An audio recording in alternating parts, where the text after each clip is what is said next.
బాలీవుడ్ బాద్షా షారుఖ్ ఖాన్ తొలిసారి జాతీయ పురస్కారం దక్కించుకున్నారు.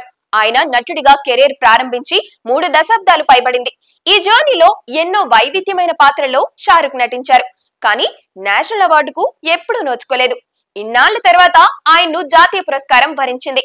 అట్లీ దర్శకత్వంలో వచ్చిన జవాన్ సినిమా ఈ అవార్డు రావడానికి కారణమైంది. ఆయనతో పాటు బాలీవుడ్ లో మరో నటుడు విక్రాంత్ మసేక్ కూడా జాతీయ పురస్కారం దక్కింది. బుల్లితెరతో కెరీర్ ప్రారంభించిన ఆయన 12th ఫెయిల్ చిత్రంతో విమర్శకుల ప్రశంసలు అందుకున్నారు.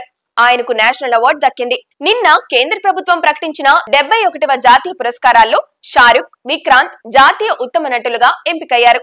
అభిమానులు వీరికి సోషల్ మీడియా వేదికగా అభినందనలు తెలుపుతున్నారు. అవార్డుకు ఎంపిక కావడం వల్ల షారుఖ్ తన ఆనందాన్ని వ్యక్తం చేశారు. ప్రస్తుతం నేను ఆస్వాదిస్తున్న క్షణాలను మాటల్లో చెప్పలేను. మీ అందరి ప్రేమాభిమానాలకు నా హృదయం ఉప్పొంగిపోతుంది. లైఫ్ టైం గుర్తుండిపోయే క్షణాలివి. ఈ అవార్డుకు నేను అర్హుడనని భావించిన జ్యూరీ సభ్యులకు కృతజ్ఞతలు. అలాగే జవాన్ చిత్ర బృందానికి నా ప్రత్యేక ధన్యవాదాలు. అట్లీకి రుణపడి ఉంటా. అతడు ఈ చిత్రాన్ని ఎంతో నమ్మకంతో తీశాడు.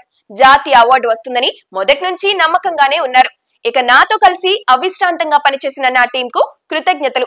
షూటింగ్ సమయంలో నా ప్రతి మూడ్ ను వారు భరించారు. అసహనానికి గురైన నాపై రెట్టింపు శ్రద్ధ చూపించారు. నన్ను ఎంతో ఆనందంగా చూపించారు. వారందరి కృషి వల్లే ఈ అవార్డు నాకు సాధ్యమైంది. ఈ యాక్టింగ్ కెరీర్ ఇలా సాఫీగా సాగడానికి నా కుటుంబం ముఖ్య కారణం. నా భార్య, పిల్లలు నాకు బ్యాక్ బోన్. ఎంతో సపోర్ట్ గా నిలుస్తారు. సినిమా షూటింగ్లతో బిజీగా ఉన్నప్పుడు వారిని విడిచి దూరంగా ఉండాల్సి వస్తుంది. అయినా చిరునవ్వుతో వారు నాకు సపోర్ట్ చేస్తారు. జాతీయ అవార్డు అంటే కేవలం విజయం కాదు, అది మన బాధ్యత రెట్టింపు చేస్తుంది. ఇంకా కష్టపడి పనిచేసేలా ఉత్సాహాన్నిస్తుంది. దీన్ని కేవలం గుర్తింపుగా కాకుండా మరింత కృషి చేయడానికి బలంగా ఉపయోగించుకుంటాను. మంచి చిత్రాలు చేస్తానని మాటిస్తున్నా అని ఆయన అన్నారు.